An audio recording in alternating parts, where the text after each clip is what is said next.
पूरी दुनिया में सबसे भयंकर और अजीबोगरीब रिएक्शंस हम भारतीयों के ही होते हैं। तो चलिए देखते हैं उनका रिएक्शन और सुनते हैं उनकी बातें ऑन कांस फिल्म फेस्टिवल। ये वही है ना जिसमें वो दीपिका पादुकोण भारी भरकम झुमका पहनी थी जिसमें उसका कान लटक गया था। तो कांस फिल्म फेस्टिवल ना हमको ये अपने मोहल्ले की शादी लग रहा था। जैसे होता है ना शादी और मोहल्ले में सबसे बात नहीं होती लेकिन कार्ड बांटते, अच्छा इनको भी दे देते बुरा लग जाएगा, इनको दिए तो पड़ोसी रहते उनके घर में उनको भी दे देते हैं। ठीक उसी तरह कहाँ से मतलब लोग इन्विटेशन दे रहे, अच्छा इसके बगल में ये वाली हीरोइन रहती है चलो इसको भी बुला लेते हैं, अच्छा इससे मिलता जुलता इसका नाम है चलो इसको भी बुला लेते हैं।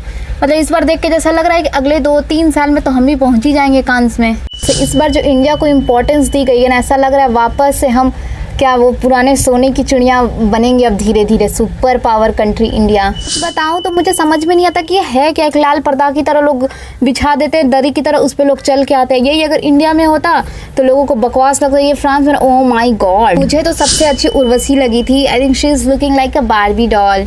हमको तो सबसे अच्छी रश्मिका मंदाना लगी थी, कितनी क्यूट लग रही थी ना, और उसका वो पेट पे जो वो मच्छरदानी के जैसा वो डिज़ाइन था वो हमको सबसे अच्छा लग रहा था। रश्मिका मंदाना कहाँ गई थी जी हैं? तो फिर वो कौन सा था जिसमें वो पीछे लाल लाल खूब सुंदर सा एकदम डिज़ाइन जैसे बना हुआ था हैं? वो अरे वो करण जौहर का वो उसका बर्थडे का था हैं, बर्थडे का। साल इतना भयंकर तो हमारे यहाँ शादी भी नहीं होता जी।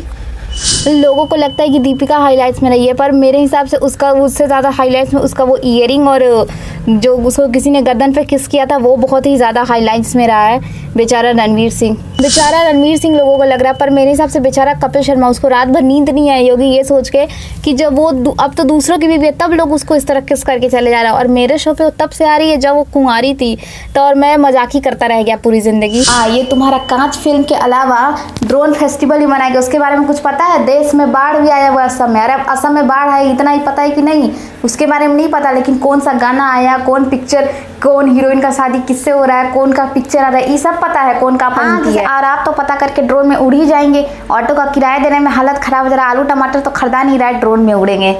जाइए जल्दी से टमाटर लेके आइए। तो ये फिल्मी त्यौहार बड़ा अच्छा लगता है, फिल्मी त्यौहार, फिल्म फेस्टिवल। सरकार अब हिंदी बोलने के लिए बोल रहा है, अब एक ही बार में तो आएगा नहीं, धीरे धीरे ही ना सीखेंगे। मुझे तो उर्वशी जब सीढ़ियों से उतर रही थी तो अपने भैया की शादी याद आएगी, क्योंकि ठीक उसी तरह मैं अपने भैया की शादी में हील्स का सैंडल पहन के चल रही थी, तो मैं भी वैसे एग्जैक्टली चल रही थी क्योंकि मुझे भी चलना नहीं आता था। और क्या कपड़ा पहन, ये तो पता। एक बात बताओ, कांस फिल्म फेस्टिवल में इंडिया ने कौन सा इंपॉर्टेंट अनाउंसमेंट किया है फिल्मों को लेकर?